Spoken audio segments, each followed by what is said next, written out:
Hello, my name is Dejon Jackson. I am a fourth year math major at the Michael University College. One of the courses that I'm currently enrolled to is called Action Learning. This video is based on the final assignment from the aforementioned course, where we will talk about the results from a conducted needs assessment at my practicum site. This video will refocus the purpose of the needs assessment. We will also look at the methodology chosen and why it was chosen. We'll also focus on the results from the conducted needs assessment, and we'll also talk about the possible and plausible intervention for correcting the concern at the practicum site. Lastly, we will talk about a brief reflection on how I myself can improve from this experience. I hope the video will inform you about the process of conducting a needs assessment, and we will begin right now. Before we begin the video, let's restate the topic for the needs assessment that was conducted earlier before. The topic is an investigation on the poor behavior and involvement of grade 7 students toward their math classes at the high school. The purpose for this needs assessment is to determine how 7th grade students behave in their math class at the high school. The needs assessment also seeks to establish why grade 7 students' attitudes and involvement in their math classes are declining, which will aid in the resolution of the overall problem. Now, the questions that are composed for the needs assessment, there are 3 questions, and they are: how is a student's behavior impacting their progress in math class? Why do students exhibit poor behavior and attendance in math classes? And what are the different ways to improve the behavioral issues of grade 7 students towards math? We will continue more into the video. The 2 instruments used during the needs assessment conducted was a questionnaire and an observational checklist. The questionnaire was used to simply collect data, measurable data, from the sample size in the grade 7 class that will connect to the possible causes to why their behavior is negative towards math. Another questionnaire was given to other teachers who teach the class other subject matter other than math. The observational checklist was used to collect qualitative data based on the class's actions and behavior during a regular math class. Now, as mentioned, the data sources that was used for the needs assessment was a grade 7 class from the high school. They were chosen particularly due to the lack of responsive to math instructions. Also, the subject teachers who also teach the aforementioned grade 7 will also be taking a part of this needs assessment. Now, some of the ethical concerns considered before conducting the needs assessment was confidentiality, the freedom to volunteer, and also an informed consent, where each participant was given a form informing them of the purpose of the needs assessment and also informing them of all their rights to conduct or participate in the research. The needs assessment was conducted within 1 week, from requesting permission from the teachers and the students' parents to analyzing the data at the end of the research. And speaking of analysis, the 2 analytical techniques employed for the needs assessment was a regression analysis and a thematic approach. Now, let us look at the results from the needs assessment that was conducted earlier before. Now, these sets of results are collected from other subject teachers that teaches the same class that is being studied. This first graph shows the level of poor behavior that is displayed from the classroom, and as you can see, the level of poor behavior is very prevalent, between fairly prevalent, where most teachers can see a sign of poor behavior. This next graph shows the level of involvement from the same classroom, as it shows that students sometimes are involved in the lessons as they are sometimes not involved. This pie chart shows the different types of behavior that has been displayed or observed from the grade 7 students, where disruptions are the most observed behavior, amongst others such as distractions, lack of participations, and incomplete or missing assignments. This pie chart shows the causes of poor behavior or low involvement in the other classrooms. A majority of them recognize that it's due to personal issues such as problems from home or their community. Other causes are shown here, such as a lack of interest in the subject, the teaching method not being engaging enough, classroom environmental issues such as the classroom is being too noisy or too hot, and peer influence such as other students are not doing it, so why should they? This pie chart shows the suggested strategies that each subject teacher has followed to try and engage your students in their lesson. We can see positive reinforcement and group work and collaboration being the most used strategies, while establishing clear expectation and rules is the least used strategies amongst these students. From what was shown so far, it seems that other subject teachers are having a small issues engaging these students in their lesson as well. So let's look at the students' responses pertaining to the math class itself. This graph shows that many students have a high interest level or high interest in the math class, while few are actually not interested at all based on their response. This graph shows that most students are fairly confident in their skills as a practicing math student, and only few, and as well most students have demonstrated that they are not confident in their math skills so far. This graph is very important as it shows how distracted these students have become during each lesson, as most students have stated that they become easily distracted during the math class. And this class is very good to see, as almost every student has agreed that they have participated in the math lessons that has been conducted, despite having a lack of confidence in the subject area.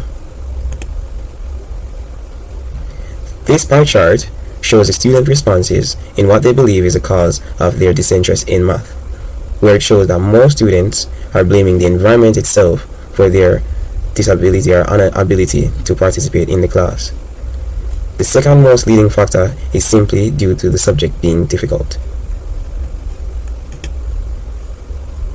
This graph is showing how the teaching style affects their behavior on every lesson, showing that most students believe that the teaching style is very positive to their learning style, and only a few have disagreed to the teaching style or do not like it. This graph shows the students' support for each other during the math lesson to show that only a few believe that the student support is positively or has no effect on them whatsoever, showing that there's little collaboration during the math classes in this grade 7 class. This graph shows a high level of anxiety that each student have encountered when it comes to math time, showing that they are not confident, are not that sure in their math time, as they do not learn a lot.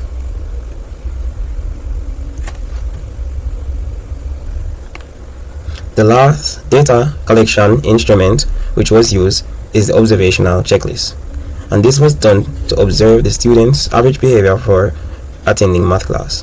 The checklist is divided into 4 sections.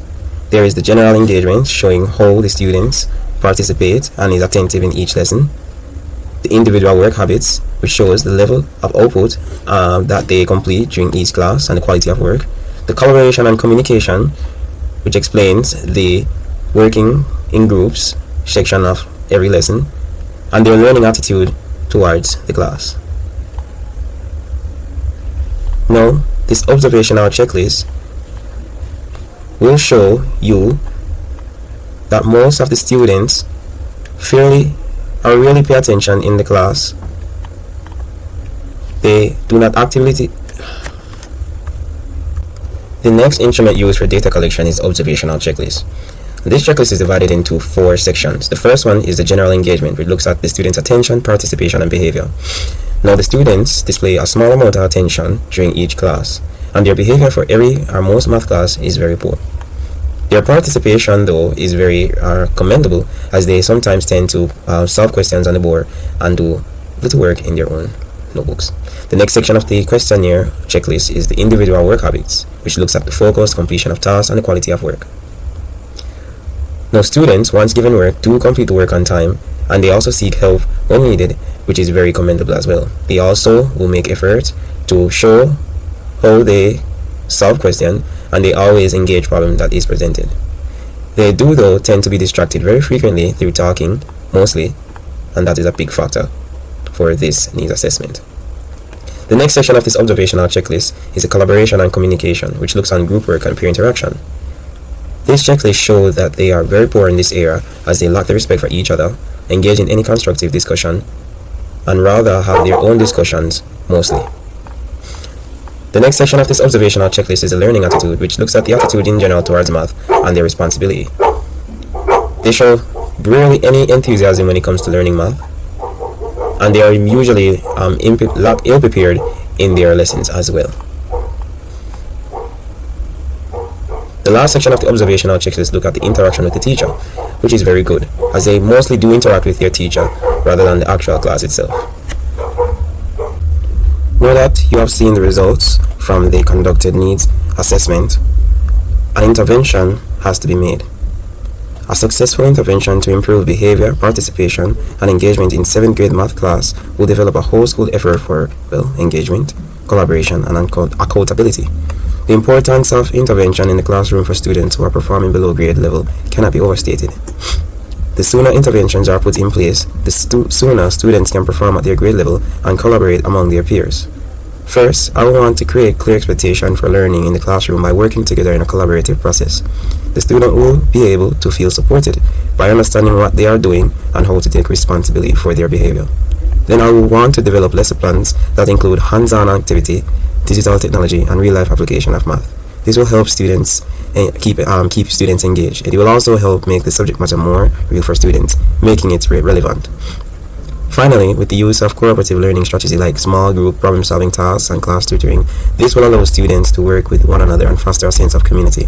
In addition, I will create a system of positive reinforcement that encourages students to show a good behavior of success by rewarding them for good behavior such as points, teacher appreciation, or a Math Star of the Week award.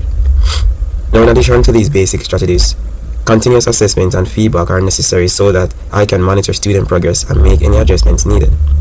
Now, according to Hughes 2024, an assessment also plays an important role in connecting your child with appropriate intervention, as well as providing a basis of assess arrangement.